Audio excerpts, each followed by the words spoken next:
Imagine Camp Nou on the lights. Defenders frozen as four Barca attackers burst forward together. Picture Lamine Yamal darting past a fullback, Rafinha shifting into space, Anthony Gordon peeling wide, and Karim Adeyemi charging behind the line all at once. Adeyemi que pot marcar el primer i el marca gol en aquesta pretemporada. Gol d'Adeyemi per obrir el marcador. The crowd roars, time slows. Wait, Barcelona's attack could actually be terrifying next season. What happens when our already dangerous Barca forward line suddenly gains even more speed, movement, creativity, and depth? Could this be the seasons Barcelona's offense becomes truly unstoppable? Last seasons, Barcelona still won trophies, but their attack had cracks. Robert Lewandowski's legendary finishing masked a reliance on one edging star.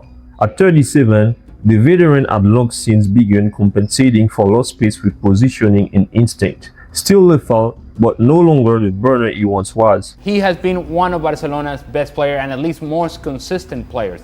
He has been their most consistent performer. In May 2026, Lewandowski confirmed he was leaving Barca when his contract expired, closing out with 4 seasons and 119 goals with an emotional farewell at Camp Nou before signing with Chicago Fire in MLS. Exclusive news from the recent hours: Robert Lewandowski joining Chicago Fire. It's a here we go. The deal is done. Then the problem got more complicated. Just weeks before the new season, Ferran Torres also departed, sold to PSG for around 50 million euros. Ferran Torres to Paris Saint-Germain. It's a here we go. Deal done. Between the two exits, Barcelona entered the campaign without a single senior natural center forward on the roster, a void the club is still scrambling to fill, with Fermin Lopez filling in as an emergency false nine in the meantime. You have to have a presence, an attacking presence down the middle.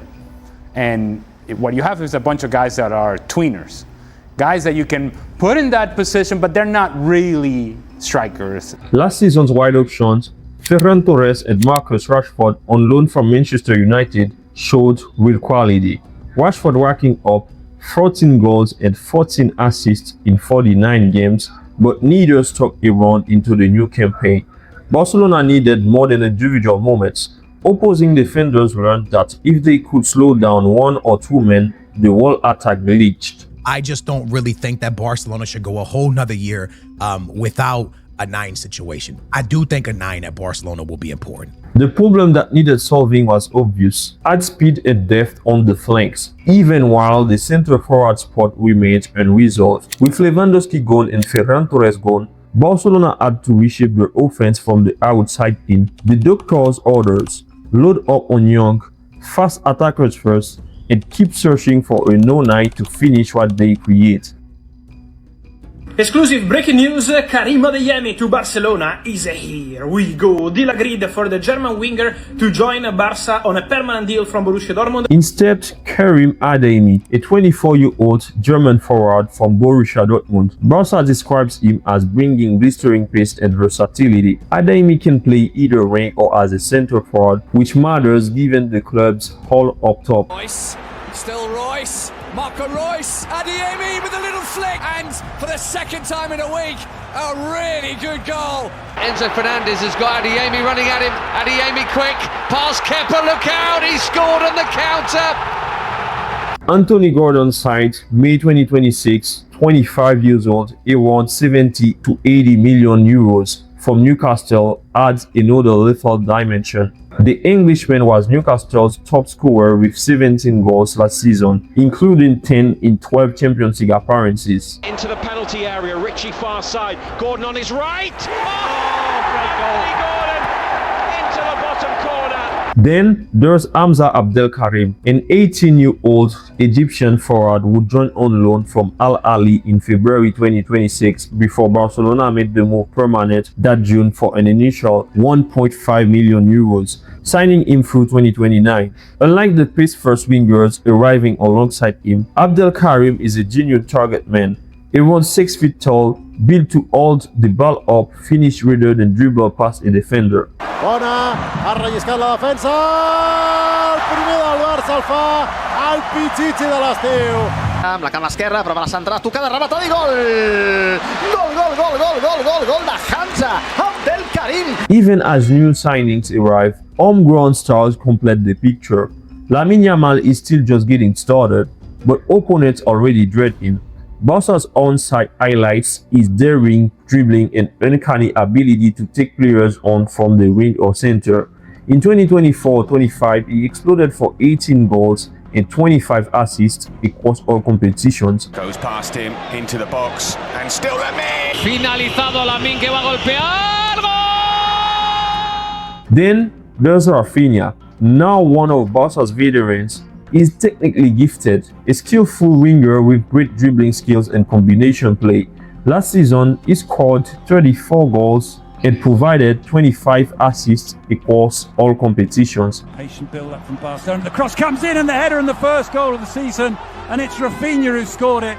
He's Rafinha through on goal, and Rafinha levels things up at the camp now. Together, their talent brings something Barcelona sorely needed: explosiveness on the flanks. Goal or midfield filled triangles that grind to a halt against a packed defense. Instead, picture wingbacks releasing breakneck wingers, fullbacks overlapping a slippery dribbler, even a midfielder like Pedri or Fermin Lopez threading passes into the radiating runners. Every new signings add a weapons grade too. Adeyemi's raw sprints, Gordon's double-step dribbles, with Abdelkarim reading in the ranks as the one-piece built to finish rather than create. Each one fixes an old problem. What Barcelona's attack still needs is proof that the finisher can do it at the highest level. I like the Adeyemi and I like the Gordon signing. I think resting Lamine Yamal and Rafinha are massively important because over the last year and a half, we've been seeing those guys take injuries. And injuries are no good, right? Where you don't want players getting consistently hurt. So resting is important. The biggest question of all, though, sits in the middle of the pitch. Barcelona entered the season with no recognized senior center forward. Lewandowski is gone, Ferran Torres is gone, and the club's pursuit of Julian Alvarez has repeatedly stalled against Atletico Madrid's resistance. With alternative targets falling away one by one, Fermin Lopez can deputize as a false nine, and 18-year-old Hamza Abdelkarim has emerged as an intriguing in-house option after impressing in preseason.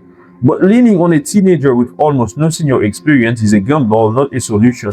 The width and movement described above can manufacture plenty of chances, but manufacturing chances and consistently finishing them are two different problems. All that speed and interplay on the flanks may count for less if there's no reliable presence to arrive on the end of the final ball. We're in a situation with Barcelona. They haven't filled the actual gaps that they have. They've made their team better. There's no denying that. They've given themselves depth, but they have not gotten solutions. Like, for example, a 9 would be a solution. No matter what happens, Barcelona fans will no longer feel that familiar frustration of waiting for a single spark. Instead, they'll see several possibilities at any moment, each capable of deciding the game if the club can find the one piece still missing. I share videos like this every week, so subscribe if you want to see more.